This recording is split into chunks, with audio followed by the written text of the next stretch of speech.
முதலமைச்சர் தலைமையில் நடைபெற்ற இந்த திசா கூட்டம் எப்படி இருந்தது? அதில் மத்திய அரசுக்கிடம் நம்ம கேட்க வேண்டிய நிதி குறித்தெல்லாம் விவாதிக்கப்பட்டது.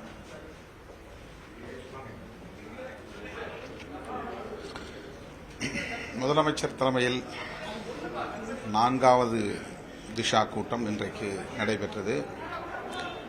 குறிப்பாக ஊரக வளர்ச்சித்துறை மற்றும் மக்கள் நல்வாழ்வுத்துறை ஆகிய 2 துறைகள் சார்ந்த பிரச்சினைகள் விரிவாக விவாதிக்கப்பட்டன. நாடாளுமன்ற உறுப்பினர்கள், சட்டமன்ற உறுப்பினர்கள் என்று பலரும் கருத்துக்களை பகிர்ந்து கொண்டோம். அதிலே முக்கியமாக விடுதலை சிறுத்தைகள் கட்சியின் சார்பில்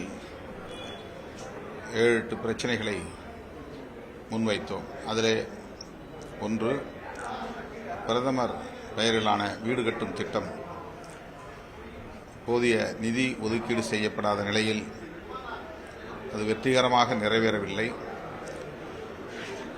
இந்திய ஒன்றிய அரசு ஒரு யூனிட்டுக்கான, ஒரு அலகுக்கான தொகையை 1,20,000 மட்டுமே வழங்குகிறது. மிக மிக சொற்பமான ஒரு தொகை. ஒட்டுமொத்தத்தில் அது 2,83,000. எஞ்சிய தொகை தமிழ்நாடு அரசு பகிர்ந்து கொள்கிறது. இது போதாது, 5 லட்சமாக இதை உயர்த்த வேண்டும் என்ற கோரிக்கையை எல்லோரும் வலியுறுத்தினோம். தமிழ்நாடு முதலமைச்சர் அவர்களும் இது தொடர்பாக மத்திய அரசுக்கு 3.5 லட்சமாக மத்திய அரசு வழங்க வேண்டும் என்று கடிதம் எழுதியிருப்பதாக கூறினார். அடுத்து போஸ்ட் மெட்ரிக் ஸ்காலர்ஷிப் சம்பந்தமாக நான் விடுதலை சிறுத்தைகள் கட்சியின் சார்பிலே வலியுறுத்தினேன். இடபிள்யூஎஸ் சமூக பிரிவினரை சார்ந்த மாணவர்களுக்கு வருமான வரம்பு 8 லட்சமாக இருக்கிற போது ஓபிசி மாணவர்களுக்கு 2 லட்சமாகத்தான் இருக்கிறது. எஸ்சி/எஸ்டி மாணவர்களுக்கு 2.5 லட்சமாக இருக்கிறது. அதை உயர்த்த வேண்டும் என்று வலியுறுத்தியிருக்கிறேன். ஓபிசி மாணவர்களுக்கு 8 லட்சமாகவும் எஸ்சி/எஸ்டி மாணவர்களுக்கு 10 லட்சமாகவும் வருமான வரம்பை உயர்த்த சொல்லி தமிழ்நாடு சட்டமன்றத்தில் தீர்மானம் நிறைவேற்ற வேண்டும் என்று வலியுறுத்தியிருக்கிறேன். தமிழக வெற்றிக் கழக தலைவர் விஜய் அவர்களுக்கு ஒய் பிரிவு பாதுகாப்பு, இந்த ஒய் பிரிவு பாதுகாப்பு கொடுக்கப்பட்டிருப்பதில் அரசியல் இருக்கிறதா நினைக்கிறீங்களா? விஜய் அவர்கள் கடிதம் எழுதி தனக்கு பாதுகாப்பு வேண்டும் என்று கோரினாரா என்று தெரியவில்லை.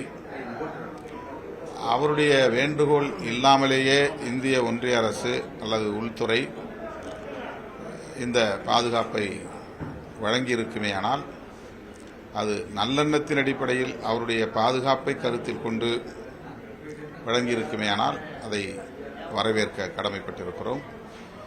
ஆனால் இதிலும் ஒரு அரசியல் இருப்பதாக பொது வெளியில் விவாதங்கள் எழுந்துள்ளன.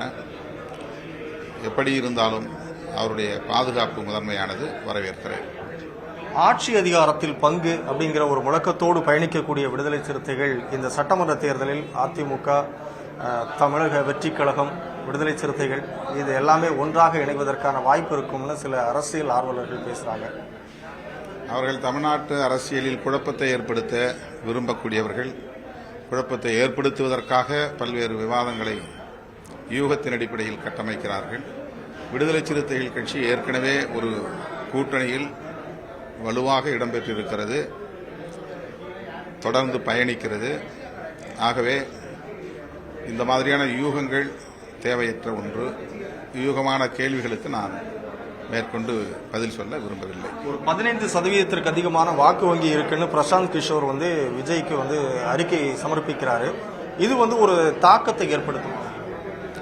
ஒரு தாக்கத்தை ஏற்படுத்த வேண்டும் என்கிற எதிர்பார்ப்போடு அவர் அப்படி முன்கூட்டியே அறிவிக்கிறார்.